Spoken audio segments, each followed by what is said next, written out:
पूर्णिमा का जो चंद्र है वो विशाल काय है और उस चंद्र की पूर्णता में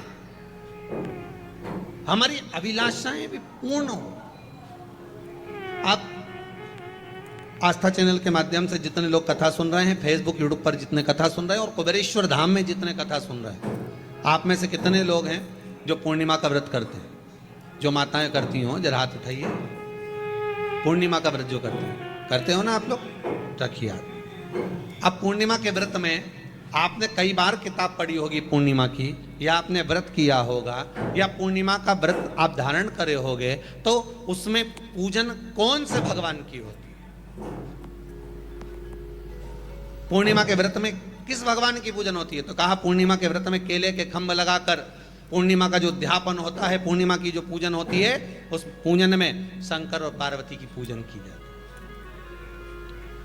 है, शिव और नारायण की पूजन करी जाती है, शंकर और पार्वती का स्मरण किया जाता है।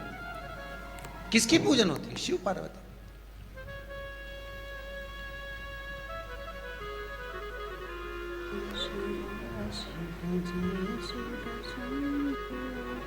क्यों शंकर और पार्वती का पूजन क्यों करा जाता है पूर्णिमा के व्रत में?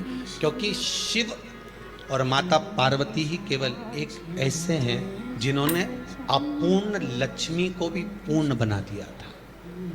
किसको पूर्ण बनाया है? लक्ष्मी। शरद पूर्णिमा के दिन अगर आप शंकर भगवान को एक लोटा पानी अगर शिव को समर्पित कर रहे हो, श्वेत पुष्प को रखकर शंकर जी के ऊपर सफेद फूल को चढ़ाकर अगर एक लोटा जल भी, एक पात्र जल भी शंकर को समर्पित कर रहे हो, तो ये लक्ष्मी के लिए ही तो कर रहे हो। और कौन सी लक्ष्मी? पूर्ण लक्ष्मी। पूर्ण लक्ष्मी। आपको पहले भी कथा में कहा, एक बार भगवान विष्णु के सामने लक्ष्मी मैया ने बहुत तेज स्वर में कह दिया था, नारायण, दुनिया के लोग आपका नाम जपते हैं, दुनिया के लोग नारायण नारायण कहते हैं, दुनिया के लोग आपका भजन करते हैं, पर सत्य मायने में कहूं ना तो मेरे बिना दुनिया के लोगों की नहीं चल सकती, मेरे बिना दुनिया नहीं चल सकती, संसार मेरे बिना नहीं चल सकता। भगवान विष्णु ने कहा ये तो गलत है लक्ष्मी आपका कहना। एक दिन लक्ष्मी को अहंकार आ गया, अहंकार के संबोधन जब माता लक्ष्मी करने लगी तो भगवान उसी समय पर भगवान विष्णु को क्रोध आ गया और भगवान विष्णु ने कह दिया, लक्ष्मी तू इतनी बड़ी बड़ी बात कहती है कि तेरे बिना नहीं रह सकती संसार। मैं तुझे कहता हूं लक्ष्मी तू अपूर्ण है, तू अपूर्ण है, तू पूर्ण कब हो गई?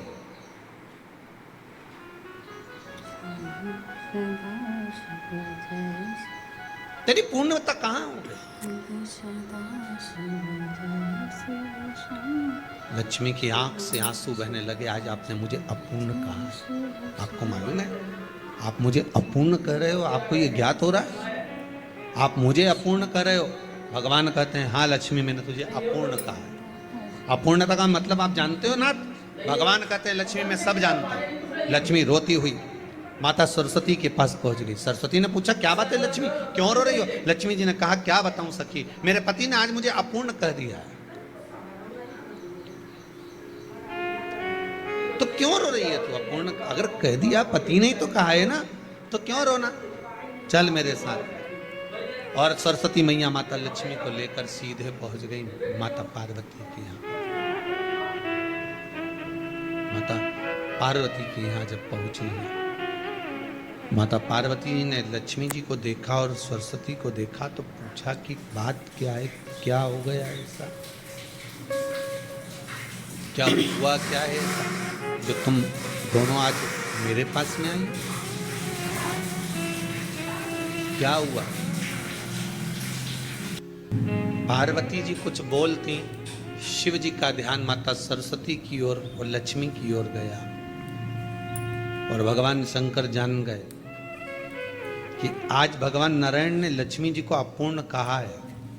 अब देखें माता पार्वती क्या कर सकती है, इसको पूर्ण बनाने के लिए करेगी क्या? क्या हुआ? माता सरस्वती जी बोली लक्ष्मी को अपूर्ण कह दिया। अपूर्ण कह दिया?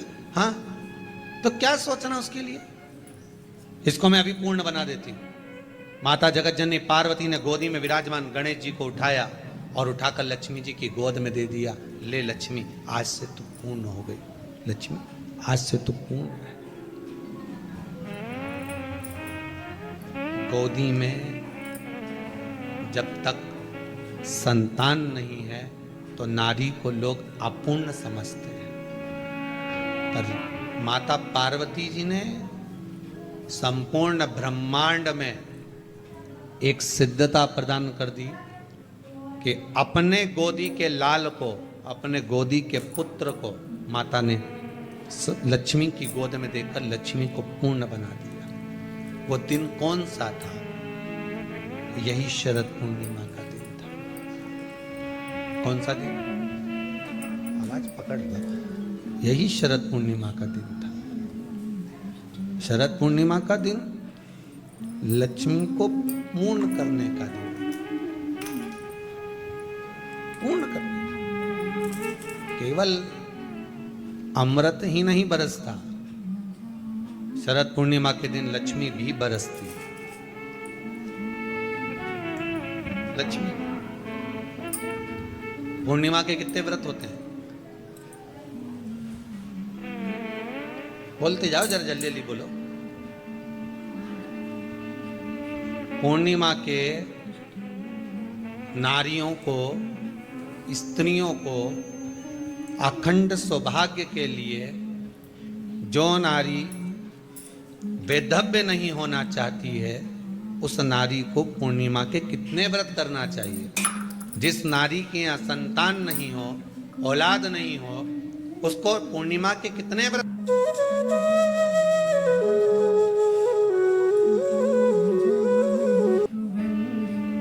पूर्णिमा के नारियों को, स्त्रियों को अखंड सौभाग्य के लिए, जो नारी वैधव्य नहीं होना चाहती है, उस नारी को पूर्णिमा के कितने व्रत करना चाहिए? जिस नारी के यहाँ संतान नहीं हो, औलाद नहीं हो, उसको पूर्णिमा के कितने व्रत करना चाहिए? जिस नारी का पुत्र, पति बहुत बीमारी से ग्रसित हो, लग रहा हो कि ये मेरा बेटा बहुत बड़ी बीमारी में घिरा हुआ है, तो नारी को कितने व्रत करना चाहिए? स्वयं भगवान कृष्ण ने माता यशोदा को द्वापर में भी बताया है कि पूर्णिमा के 32 व्रत होते हैं। कितने व्रत होते हैं? 32।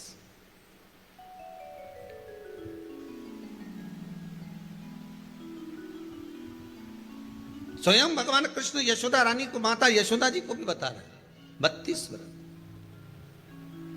अब आपको किसी ने बता दिया होगा कि 8 कर लो, 7 कर लो, 6 कर लो, 12 कर लो, इसलिए आपने बोला कि 12 कर लीजिए, 32 कर लीजिए। अरे यहां तो द्वापर की कथा भी कहती है। यशोदा जी ने एक बार भगवान कृष्ण को रोक कर कह दिया, ए कन्हैया रुको। कन्हैया बोले, बोलो माँ, क्या बात है? कन्हैया जरा रुकिए, इधर आओ जरा। भगवान कृष्ण आए। हाँ माँ बोलिए।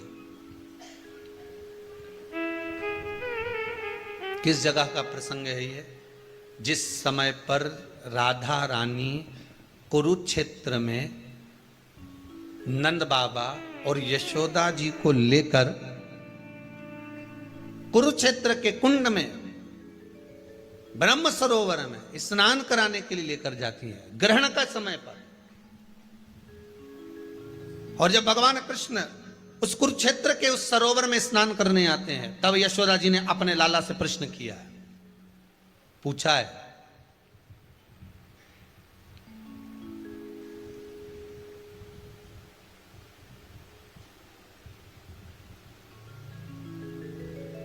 कि नारी वैधव्य होकर ना मरे।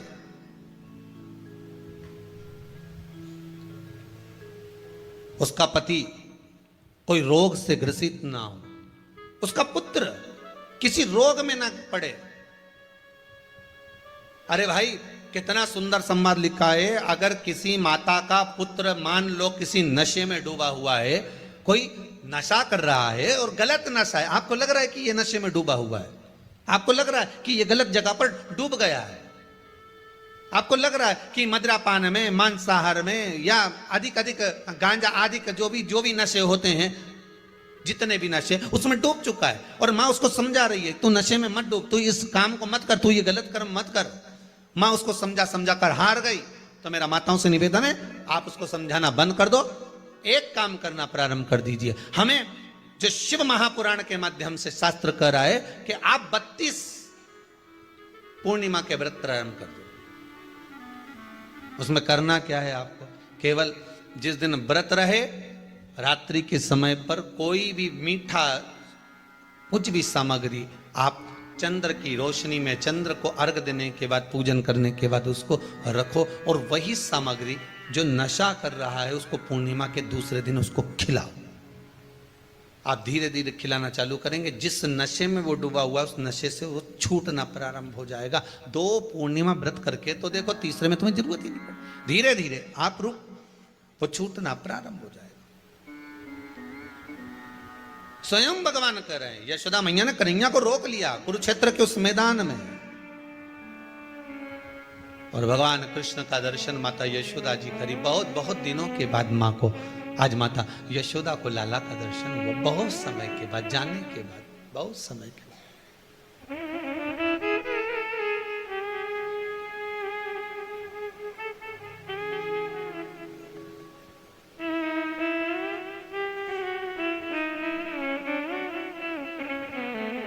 आज नयन में